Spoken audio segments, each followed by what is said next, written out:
Hello நண்பர்களே! இப்போ நம்ம எங்கே வந்திருக்கிறோம்னா, திருவண்ணாமலை. திருவண்ணாமலை கோயிலுடைய சிறப்பு அம்சமே, அந்த கோயிலை சுற்றியுள்ள கிரிவலம் தாங்க. 14 கிலோமீட்டர். ஒவ்வொரும் வாழ்க்கையில் நம்ம ஏதாவது ஒரு முறையாச்சு இந்த கோயிலை சுற்றி வந்தால் கண்டிப்பாக நமக்கு வேண்டிய எல்லாவற்றையுமே இங்கே கிடைக்குங்க. அதுவும் பௌர்ணமி நாளில் நீங்கள் இங்கே வந்தீங்கன்னா, கோயில்லேருந்து தொடங்கி 14 கிலோமீட்டர் மீண்டும் கோயில்லேயே வந்து நீங்கள் நிறைவடைஞ்சிங்கன்னா உங்களுக்கு அந்த கிரிவல பாதை முடியுதுங்க. இந்த கிரிவல பாதை முக்கியமாக என்னன்னு பார்த்தீங்கன்னா, அருணாச்சலேஸ்வர அவர்களுடைய முக்கியமான தலங்களில் இந்த மலை ரொம்ப பிரதீசு பெற்ற கோயிலுங்க.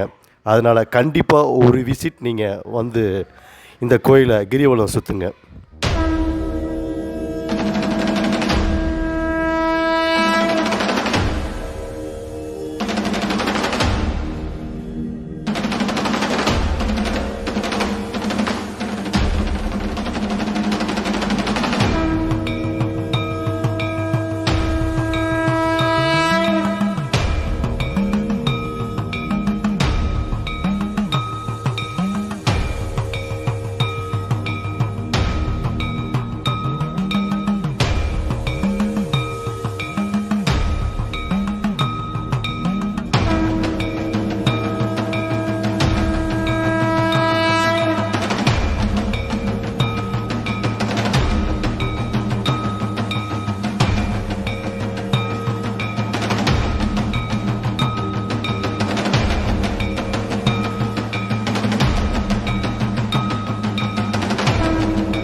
அது மட்டும் இல்லாமல் இந்த மலையை சுற்றி பல்வேறு சித்தர்கள் இங்கே இருக்காங்க.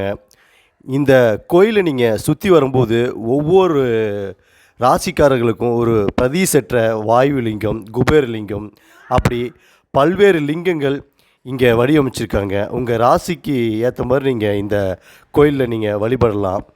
இந்த கோயில் எங்கே இருக்குன்னா திருவண்ணாமலைங்க. நீங்கள் திருவண்ணாமலைன்னா எந்த ஊரில் இருந்தாலும் திருவண்ணாமலைக்கு பஸ்ஸு கிடைக்கும். நன்றி, வணக்கம்.